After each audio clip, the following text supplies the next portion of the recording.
Good morning all. இன்றைக்கி நம்ம வீடியோவில் AutoCAD கர்சர் ஜம்பிங் இஷ்யூ அதை பற்றி பார்க்க போகிறோம். அப்படி என்னென்னா, இப்போ நான் ஒரு AutoCAD ஓப்பன் பண்ணிக்கிறேன். AutoCAD டிராயிங் ஓப்பன் பண்ணிட்டேன்.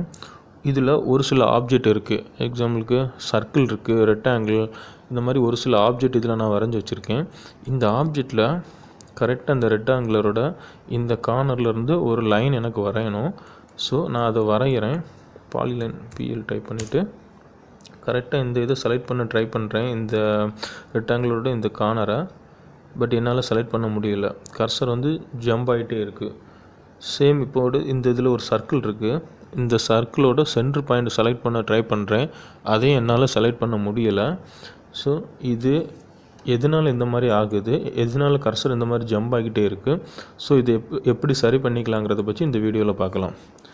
ஆக்சுவலாக இப்போ நீங்கள் ஒரு கம்பெனியில் ஒர்க் பண்ணுறீங்க, உங்கள் கூட ஒர்க் பண்ணுற பார்ட்னர் யாராச்சும் உங்கள்கிட்ட இந்த மாதிரி ஒரு இஷ்யூ இருக்குதுன்னு சொல்லிட்டு உங்கள்கிட்ட கேட்குறாங்க. ஸோ கேட்குறப்போ சப்போஸ் நீங்கள் அந்த கம்பெனியோட AutoCAD ஸ்பெஷலிஸ்ட்டாக இருக்கீங்க, உங்கள்கிட்ட கேட்குறப்போ உங்களுக்கு தெரியலன்னா அவங்க மைண்டில் என்ன நினைப்பாங்க, என்ன இவன் ஸ்பெஷலிஸ்ட்டாக இருந்துட்டு இவனுக்கு தெரில, அந்த மாதிரி அவங்களே தான் நினைக்கிறவங்கள. ஏன்னா இது ரொம்ப சிம்பிளான இஷ்யூ, ஈஸியாக சரி பண்ணக்கூடிய இஷ்யூ. ஓகேவா? ஸோ இப்போ ரீசெண்டாக நான் ஒர்க் பண்ண இடத்துல கூட என்கிட்ட கேட்டாங்க. ஸோ அவங்களுக்கு நான் என்னென்னு சொல்லி கொடுத்தேன். ஸோ அதை தான் உங்களுக்கும் சொல்லித்தரலான்னு சொல்லி தான் இந்த வீடியோ நான் க்ரியேட் பண்ணேன். வாங்க வீடியோக்குள்ளே போகலாம்.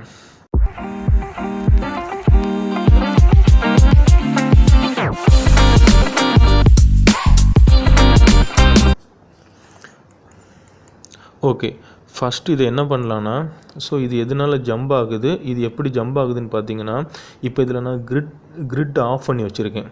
கிரிட் ஆஃப் பண்ணி வச்சுருக்கனால சும்மா ப்ளெயினாக இருக்கனால உங்களுக்கு தெரியல. இப்போ நான் கிரிட் ஆன் பண்ணிக்கிறேன். F7 டைப் பண்ணால் கிரிட் லைன் ஆட்டோமேட்டிக்காக ஆன் ஆகிரும். ஸோ இந்த லைன் மூவ் ஆகுதெல்லாம் பார்த்தீங்கன்னா, அந்த கிரிட்டில் இருக்கக்கூடிய இந்த லைனுக்கு பேரெல்லாம் மூவ் ஆகுது பார்த்தீங்களா. ஸோ இது எதனால் மூவ் ஆகுதுன்னா, இந்த ஸ்னாப் மோட்னு ஒன்று இருக்குது, F9 ஸ்னாப் மோட்.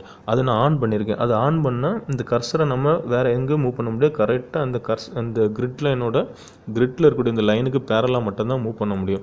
ஸோ அப்படி பண்ணுறப்போ நம்மளோட விருப்பப்பட்ட எந்த பாயிண்ட்லையும் நம்மளால் செலக்ட் பண்ண முடியாது. இப்படி ஜம்ப் ஆகிக்கிட்டே தான் இருக்கும்.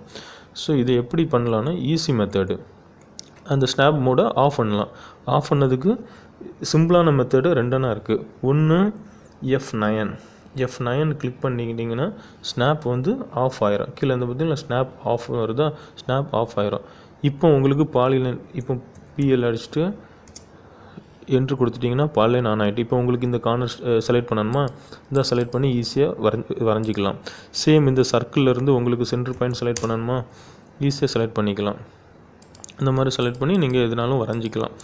ஸோ சப்போஸ் இந்த மாதிரி இது short form, F7 grid line, F9 snap. Suppose உங்களுக்கு இதை விட ஈஸியான மெத்தட் என்னென்னா, இது பாட்டமில் வந்தீங்கன்னா இதுலேயே இருக்கும் பாருங்கள், ஸ்னாப் மோட். ஃபஸ்ட் உள்ளது கிரிட்டு, அடுத்து ஸ்னாப் ஆன் பண்ணியிருக்கலாம், ஆஃப் பண்ணிக்கலாம்.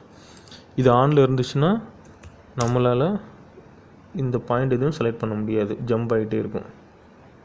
ஓகேவா, புரியுதா? இப்போ நீங்கள் ஆஃப் பண்ணிட்டீங்க, இப்போ பாருங்க, நீங்கள் செலக்ட் பண்ணிக்கலாம். இவ்வளோ தாங்க, ஈஸி சிம்பிள் மெத்தட். சப்போஸ் உங்களுக்கு இந்த கிரிட்டு ஸ்னாப் இந்த பாட்டம் இதில் காணிக்கலைன்னா, இந்த லாஸ்ட்டில் போய் இதை கிளிக் பண்ணிவிட்டு நேராக மேலே போனீங்கன்னா இந்த இருக்குது பாருங்கள் கிரிட்டு, இதை நீங்கள் டிக் பண்ணி வச்சுருங்க, செலக்ட் பண்ணி வச்சுங்க. ஸ்னாப் போர்ட் என்ன இருக்குது, இதை செலக்ட் பண்ணி வச்சுக்கோங்க. ஸோ உங்களுக்கு ஈஸியாக நீங்கள் ஆன் ஆஃப் பண்ணிக்கலாம். இது ஒரு சிம்பிளான மெத்தட் தான். ஓகேவா? இந்த மாதிரி சின்ன விஷயங்களை நீங்கள் தெரிஞ்சு வச்சுக்கிறது ரொம்ப நல்லது.